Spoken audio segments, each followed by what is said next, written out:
Be passionate about what you do. Try to be the best. And don't look at social media. Don't look at what other people are presenting. It's all for show. I don't have the latest and greatest equipment. I got 20-year-old equipment, but it still does the job as a brand new piece of equipment that cost $1 million.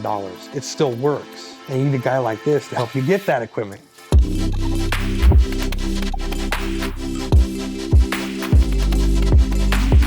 There's nothing more American than metal fabrication and powder coating. And today we're here with Brian Borland, the founder of American Powdercoat and American Motorsports. We'll hear Brian's story of how he left a stable career as a firefighter paramedic in order to pursue his American dream and starting 2 manufacturing businesses here in Southern California.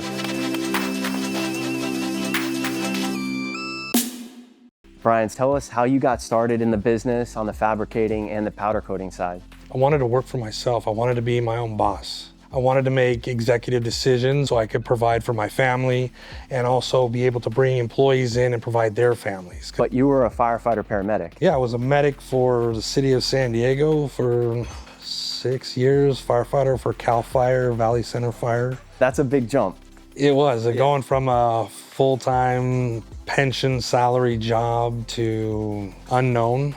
You know, there's no guarantees when you work for yourself or as a small business. You don't know who's going to walk in the door. You don't know what jobs you're going to have and how you're going to pay your bills when you initially start. How'd you get exposed to the industry in the first place? So while you were still working as a medic and a firefighter? Me, it was off-road racing. Okay. That's what really drew me to it, and being able to attack the desert like some of these trucks do, going well over 100 miles an hour. And it was like, I want to do that. Yeah. And that was my goal. And it started from that. Okay. From a little 8x10 shop behind my grandparents' house when I was, 20? So I had time to just kind of build stuff. Just on the side. On the side. And have like a side business essentially. Then your buddies are like, hey, can you build this for me? And you Yeah. make a little bit of money, and it's extra money that goes back into the business or back into the truck that I was working on at that time for myself. Then it just more and more people kept asking.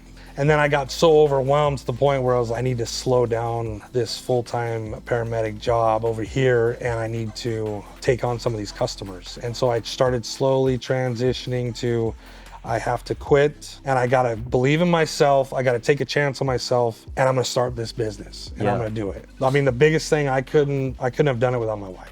Anybody who's married understands the struggles and, the late nights working in a business, not getting paid, or messing up a project and having to start over, losing the material cost, or a customer canceling an order mid-job. She was the one there. That was my sounding board to go, hey, it's gonna be all right. It'll work itself out. Money's tight, it's okay. We'll be fine. Stay focused and keep putting one foot in front of the other. Because when you look back 30, 40 days, a year from now, and you actually take a look back, you actually have moved forward in your life, in your business, and you didn't realize how far you've actually come. Yeah. Because your head was down, and you're like, wow, that is actually that's an accomplishment. You should be, as a person, proud of yourself. But if I didn't have that voice in the back of my head, my wife going, keep going, I wouldn't be where I'm at today. Wow, that's a testament. Yeah. Yeah.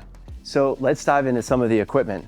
Okay. So I guess going back before we even met, you had financed some equipment before. My negative experience with finance companies was very difficult. The process was painful.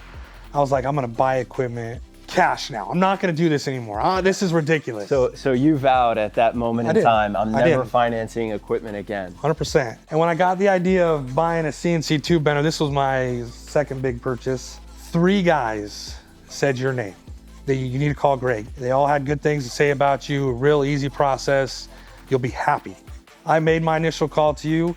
You gave me attentiveness. You were very responsive on the emails, on the phone calls. Every time I called and we didn't connect, you called me right back. It was very open, honest. Next thing you know, I'm purchasing this piece of equipment with a scanner, a 3D scanner, and a bunch of computer software. From start to finish, I think it was maybe 2 to 3 days max. Smooth transaction that I felt good, building a strong relationship with you, where I think it was maybe 3 months later, I called you again. I said, I want to buy another piece of equipment. Yeah. Yeah, I remember that. I was like, oh, that was fast. Yeah.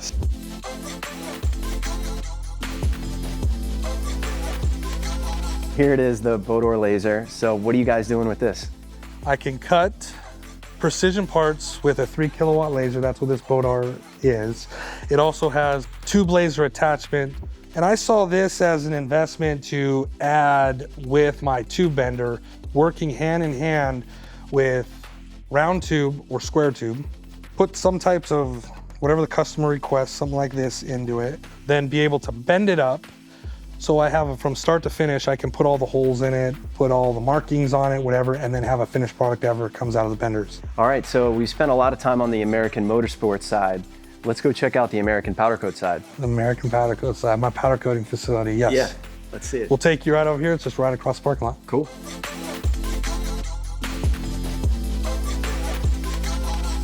What he's gonna do is he's gonna apply the powder through that powder coating gun, which will put a static charge on the particles, the dust particles.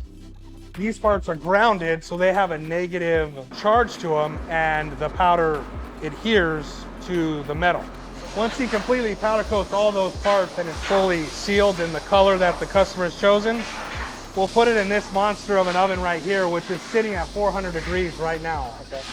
Here the powder, liquefy it, solidify everything, seal it up so the base metal is protected from the elements, and then go for 20 minutes and it'll come out and will look like this rack here, which is black texture powder coated part. And then after about 10 minutes of cooling off, because those are really hot, you have a completed part. You can touch it that quickly. It's ready to go. Wow. So through your experience starting out, what advice would you give to somebody who's in a similar situation today? They're just trying to get their business going as a manufacturer. That's a great question. To start, you have to have the determination and drive.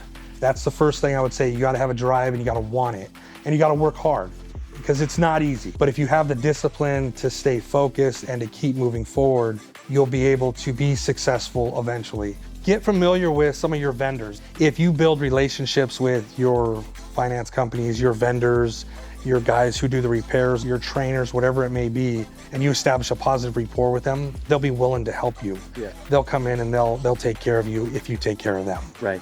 So establishing good relationships with the people around you. And integrity is everything in business. If you say you're gonna do it, do it. Yeah. Even though if you're gonna lose money, you still do it because you said you were gonna do it and that person's gonna come back to you. And then he's gonna tell 20 people in his inner circle will net you maybe 1 or 2 jobs. And then those 2 people know another 20 people, and then you start growing and growing. Once you start having that, your doors will always be open. Be passionate about what you do.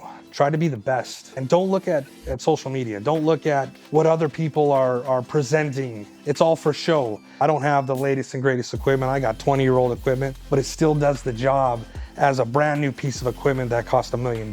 It still works. And you need a guy like this to help you get that equipment. For more on American manufacturing, check out the next video.